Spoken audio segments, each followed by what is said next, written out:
Hey everyone, and welcome. We're diving deep into the Book of Enoch today. You know, this ancient text, it's kind of like a hidden gem, filled with mystery and intrigue. So it's not actually part of the traditional Bible, but it's considered sacred by some, like the Ethiopian Orthodox Church. That's right. And even though it's not in the canon, it's referenced in the New Testament.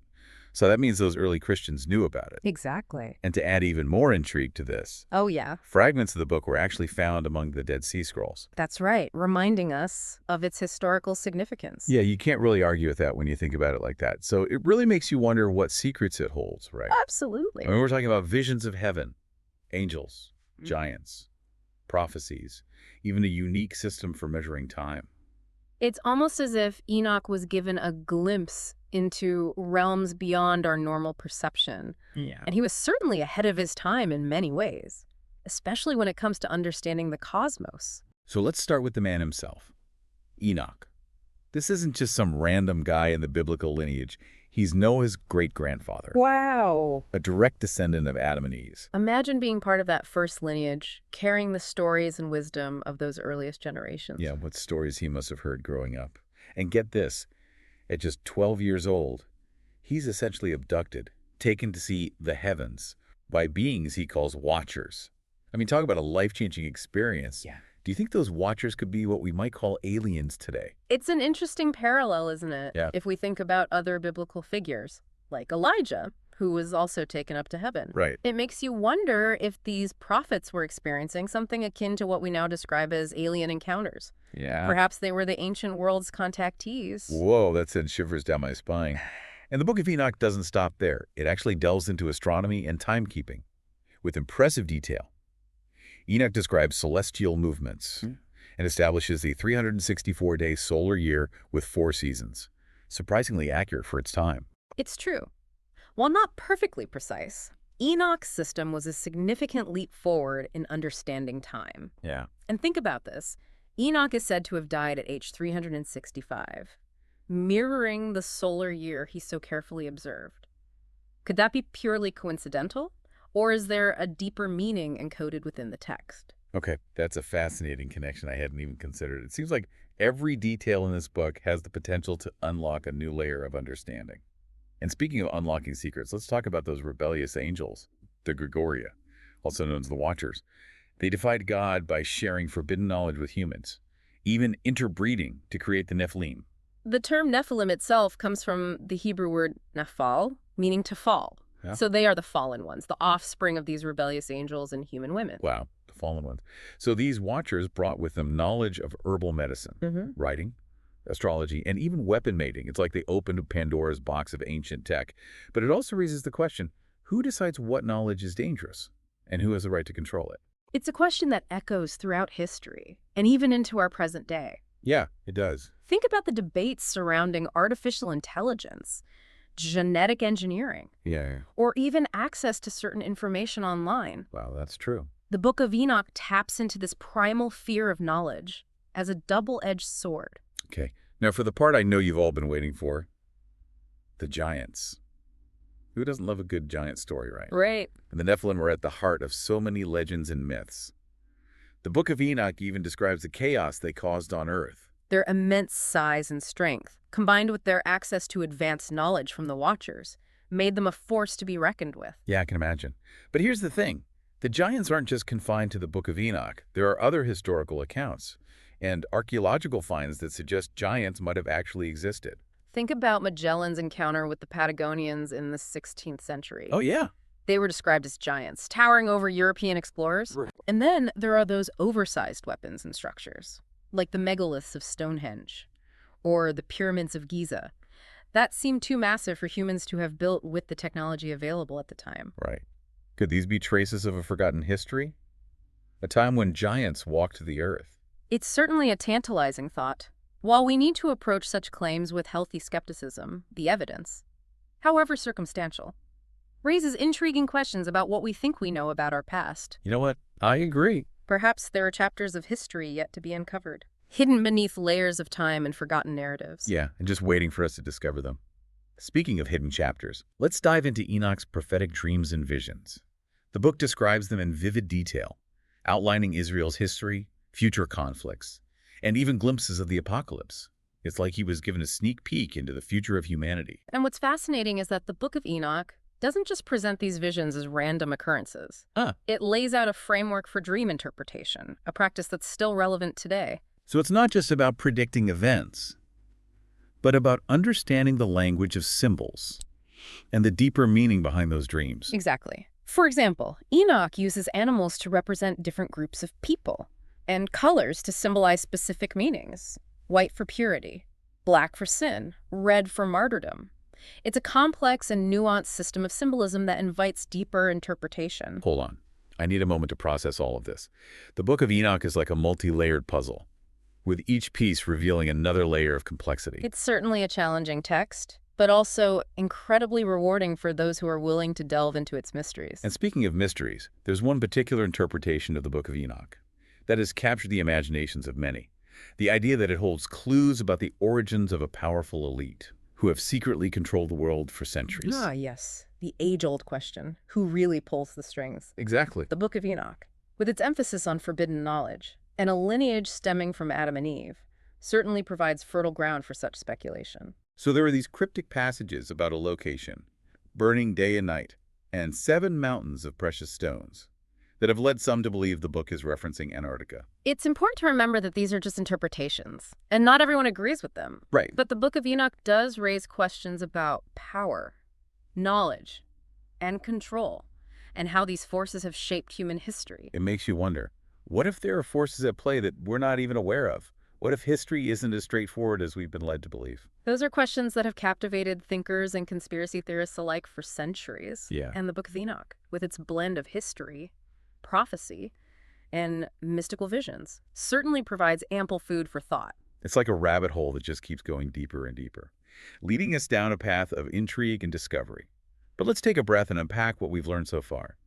The Book of Enoch, while challenging, offers a unique perspective on history, spirituality, and perhaps even the very nature of humanity. If Enoch truly was a conduit for higher knowledge, what implications does that have for our understanding of the world?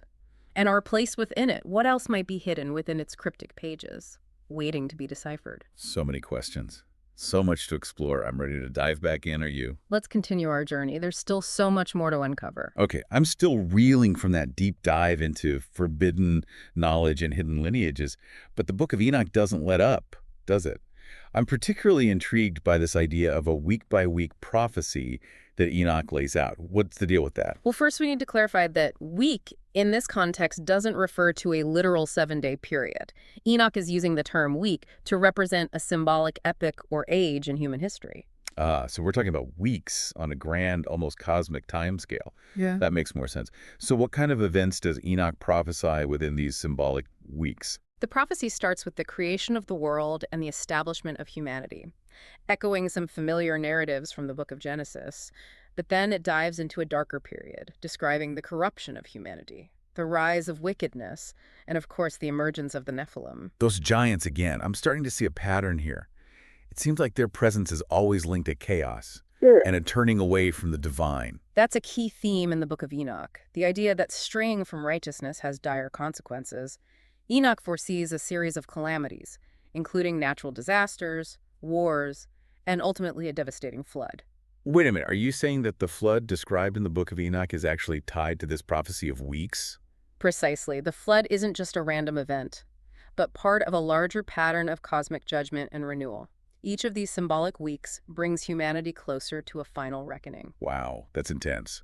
So what happens after the flood? Does the prophecy end there? Not at all. The prophecy continues, outlining the rise and fall of empires, the spread of different religions, and the ongoing struggle between good and evil throughout history. It's like a panoramic view of humanity's journey, seen through this lens of divine judgment and redemption.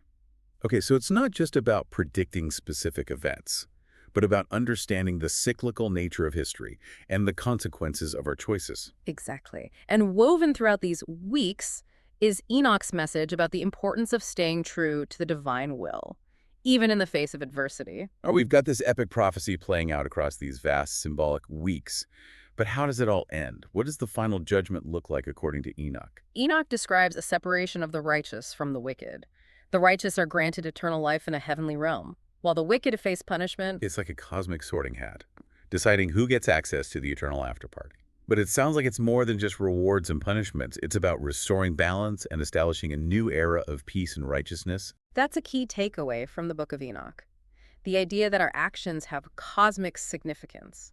It encourages us to consider our own choices and strive for righteousness, not just for personal gain, but for the greater good. It's like a cosmic wake-up call, Yeah. reminding us that we're not just passive observers in this grand drama of existence. Our choices matter. Exactly. The Book of Enoch suggests that there's a deeper meaning to our existence, a cosmic plan unfolding around us, and we have a role to play in it. Okay, my head is spinning with all these prophecies and cosmic implications. There's one more mind-blowing element of the Book of Enoch I want to explore. Enoch's journey to heaven and his visions of the celestial realms. I mean, what's heaven like, according to Enoch? Is it all pearly gates and fluffy clouds? Not quite. Enoch paints a much more complex and awe-inspiring picture. He describes a realm filled with celestial beings, intricate structures, and dazzling lights. Remember how he talks about those structures of crystal? Yes. Houses of crystal, he calls them. Okay. It sounds incredibly beautiful and otherworldly. And he doesn't just describe the visual splendor. He also talks about experiencing profound spiritual insights and receiving revelations about the nature of the cosmos and the divine plan. So it's not just a physical journey, but a spiritual transformation. Absolutely. Enoch's descriptions of heaven have inspired countless interpretations and reflections throughout history. They offer a glimpse into a realm beyond our everyday experience, a realm that's both terrifying and awe-inspiring. It makes me wonder what Enoch saw that he couldn't even put into words. What experiences were so profound that they transcended human language? It's a question that has haunted theologians, philosophers, and artists for centuries. The Book of Enoch, with its blend of mysticism and prophecy, invites us to contemplate the mysteries of the afterlife, the existence of other dimensions, and the ultimate destiny of humanity. Okay, my mind is officially blown. We've covered so much ground already. But it feels like we've only scratched the surface of what the Book of Enoch has to offer. Are you ready to delve even deeper? Absolutely. The journey continues. Okay, we've journeyed through prophecies, encountered rebellious angels, and even glimpsed the celestial realms. But there's this one thread we've been weaving throughout our deep dive into the Book of Enoch that I can't shake. This idea that it holds clues about a powerful elite secretly influencing the world. It's almost like we're uncovering a conspiracy hidden within ancient text.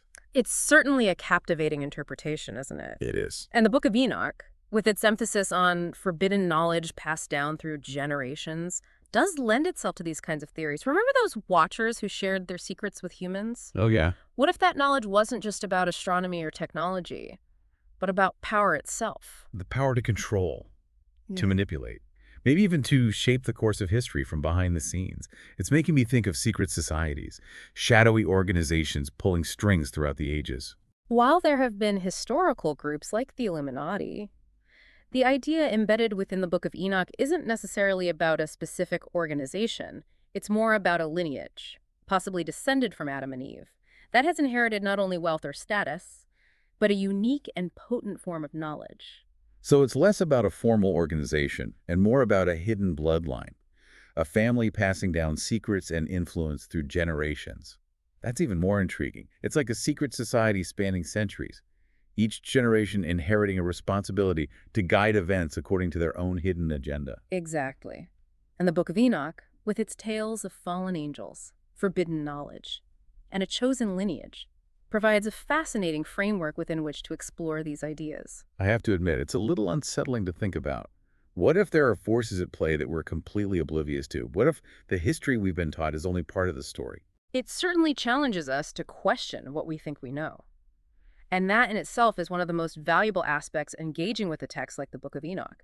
It pushes us to consider alternative perspectives, even if they seem unconventional. It's like holding up a mirror to our own assumptions about how the world works. And sometimes those reflections can be a bit unnerving. But even if we don't subscribe to every theory or interpretation, the Book of Enoch offers a powerful lens through which to examine the human condition. It speaks to our deep-seated fascination with the mysteries of the universe, the allure of forbidden knowledge, and the eternal struggle between good and evil. These themes are woven into the fabric of human storytelling across cultures and throughout history. It's like the Book of Enoch taps into a primal fear and fascination we all share. And whether we accept it as literal truth or view it as a collection of allegorical tales, It undeniably invites us to think critically, question assumptions, and grapple with profound questions about our place in the cosmos. And ultimately, that's what makes this deep dive so rewarding. The Book of Enoch doesn't offer easy answers. It challenges us to remain curious, to keep exploring, and to never stop searching for deeper meaning.